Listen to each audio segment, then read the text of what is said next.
Assalamualaikum warahmatullahi wabarakatuh. Saya Sari Maulidiana dengan NIM G1A022089 ingin mempresentasikan hasil proyek bioekologi mikroba dengan judul produksi biogas berbasis fermentasi feses hewan. Pendahuluan. Kebutuhan bahan bakar minyak yang terus meningkat akan menyebabkan lonjakan harga minyak mentah yang berdampak negatif bagi negara pengimpor seperti Indonesia. Ketergantungan pada energi fosil yang tinggi akan mengakibatkan penipisan sumber energi. Sebagai solusinya, pemanfaatan biomasa, khususnya limbah organik seperti kotoran sapi, akan menghasilkan biogas yang penting. Biogas sendiri merupakan campuran gas yang dihasilkan dari fermentasi bahan organik oleh bakteri dalam kondisi anaerobik dengan komponen utama berupa metana yang memiliki nilai kalori tinggi. Proses pembuatan biogas akan melibatkan fermentasi yang dipengaruhi oleh suhu dan rasio karbon terhadap nitrogen. Suhu optimal untuk melakukan fermentasi berkisar antara 32 sampai 37 derajat Celcius dengan rasio ideal antara 20 sampai 30. Selanjutnya, pembahasan. Yang pertama, kita akan membahas energi biogas sebagai solusi penanggulangan sampah dan sumber energi alternatif. Energi biogas merupakan teknologi yang menjanjikan untuk penanggulangan sampah dan penyediaan sumber energi alternatif di Indonesia. Biogas dihasilkan dari berbagai jenis sampah organik, termasuk biomasa, kotoran manusia, dan kotoran hewan, melalui proses fermentasi oleh bakteri anaerob. Pembuatan biogas dari kotoran hewan, terutama sapi, memiliki potensi sebagai sumber energi yang ramah lingkungan. Selain mengelola limbah ternak, sisa dari proses pembuatan biogas dapat berupa bubur yang dapat dimanfaatkan sebagai pupuk organik yang kaya akan unsur hara yang dapat mendukung pertumbuhan tanaman. Yang kedua, kita akan membahas kotoran sapi sebagai bahan baku biogas. Pada umumnya, kotoran ternak yang digunakan sebagai bahan baku biogas adalah kotoran sapi karena mengandung bakteri penghasil gas metana yang terdapat dalam perut rumensia. Bakteri tersebut dapat membantu proses fermentasi sehingga mempercepat proses pembentukan biogas. Bakteri pembentuk biogas memerlukan kondisi anaerob untuk menghasilkan biogas yang optimal. Pembentukan biogas berasal dari proses fermentasi sampah organik yang dipengaruhi oleh kandungan protein, karbohidrat, dan lemak. Semakin tinggi kandungan ketiga komponen tersebut dalam sampah organik, maka akan semakin banyak biogas yang akan dihasilkan. Kotoran manusia atau sampah organik akan disimpan di tempat tertutup atau hampa udara. Biogas ini sebenarnya dapat pula terjadi pada kondisi alami.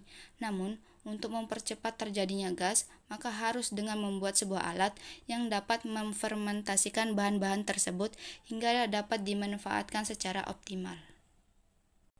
Selanjutnya, yang akan kita bahas yaitu proses pembuatan biogas menggunakan biodigester. Pembuatan biogas akan dilakukan dengan menggunakan biodigester, di mana substrat seperti kotoran ternak akan dimasukkan ke dalam digester anaerob untuk menghasilkan gas dalam waktu yang tertentu. Semua jenis bahan organik dapat digunakan sebagai bahan baku, tetapi hanya bahan organik homogen padat dan cair yang cocok untuk sistem biogas sederhana.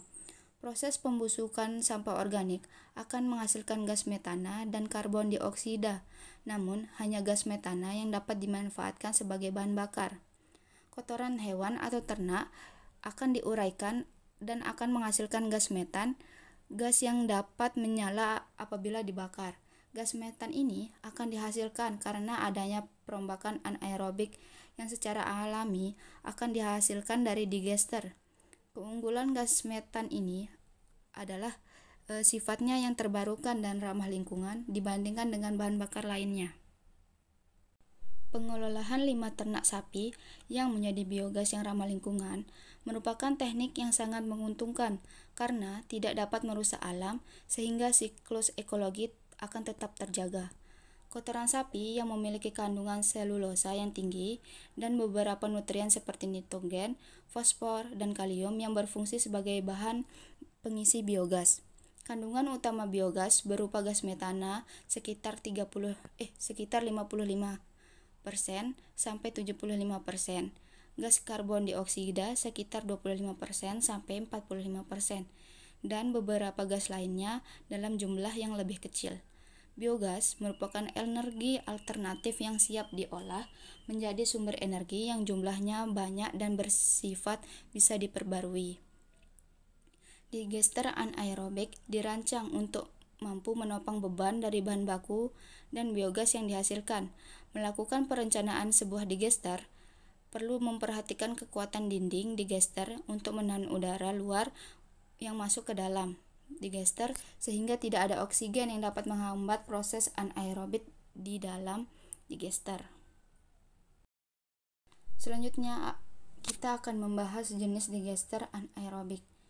Jenis digester anaerobik terdapat 3 jenis. Yang pertama, digester dengan jenis balon, di mana digester jenis balon ini ditempatkan di atas permukaan tanah agar digester dapat bergerak bebas sesuai dengan pembentukan biogas di dalam digester. Selanjutnya ada digester floating drum, di mana jenis digester lain yang memiliki desain atap yang bebas dan terpisah terhadap ruangan fermentasi bahan baku biogas tersebut. Atap digester berguna sebagai penampung gas sehingga dapat bergerak seiring dengan kenaikan tekanan biogas pada digester. Yang ketiga, ada digester jenis fixed dome, di mana jenis digester fixed dome ini merupakan jenis digester yang memiliki kubah tetap sehingga volume digester tidak berubah. Biogas yang dihasilkan dari proses anaerob akan terpusat di bagian atas kubah digester yang akan mengakibatkan tekanan gas dalam digester akan menekan lumpur kotoran keluar dari digester. Tekanan yang akan dihasilkan bermanfaat untuk menekan biogas agar dapat masuk ke dalam sistem kompor api. Untuk selanjutnya biogas tersebut akan diproduksi dan dapat digunakan untuk aktivitas memasak maupun sebagai penerangan. Proses metabolisme pada pembentukan biogas. Yang pertama ada proses hidrolisis. Proses hidrolisis merupakan langkah awal dari proses pembentukan biogas. Pada proses ini terjadi pemecahan enzimatis bahan baku yang mengandung selulosa, hemiselulosa, dan bahan yang memiliki ukuran yang cukup besar seperti protein, lemak, dan karbohidrat.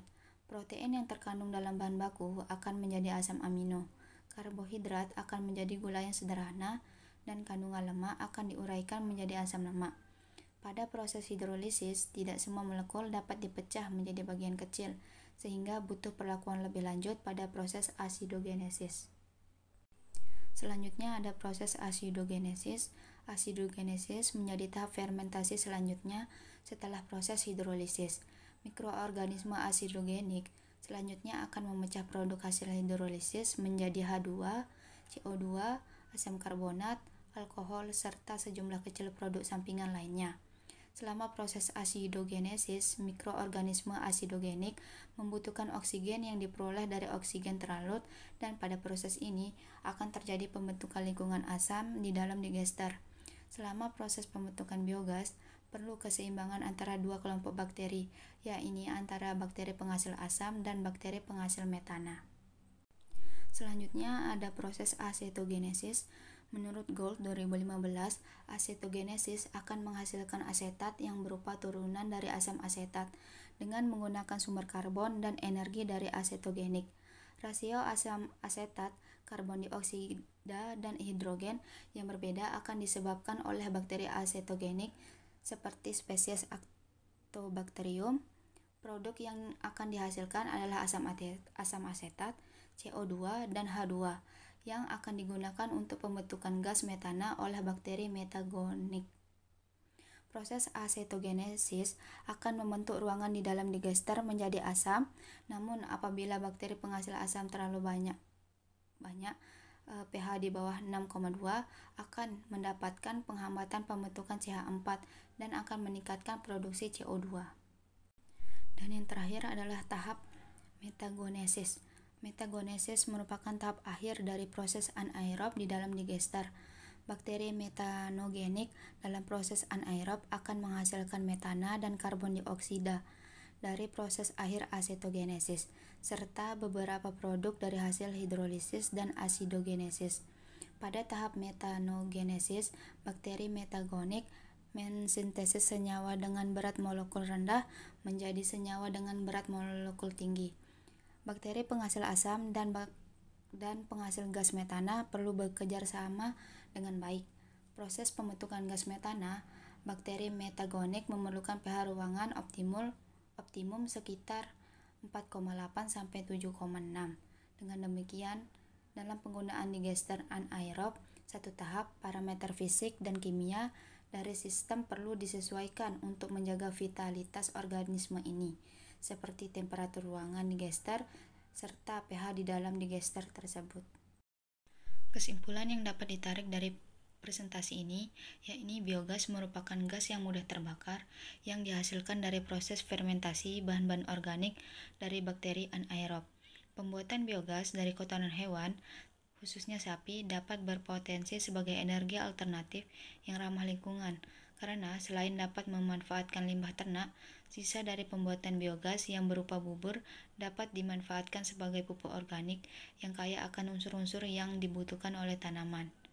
Bahan organik dimasukkan ke dalam ruangan tertutup yang kedap udara, sehingga bakteri anaerob akan membusuk dan kemudian akan menghasilkan biogas.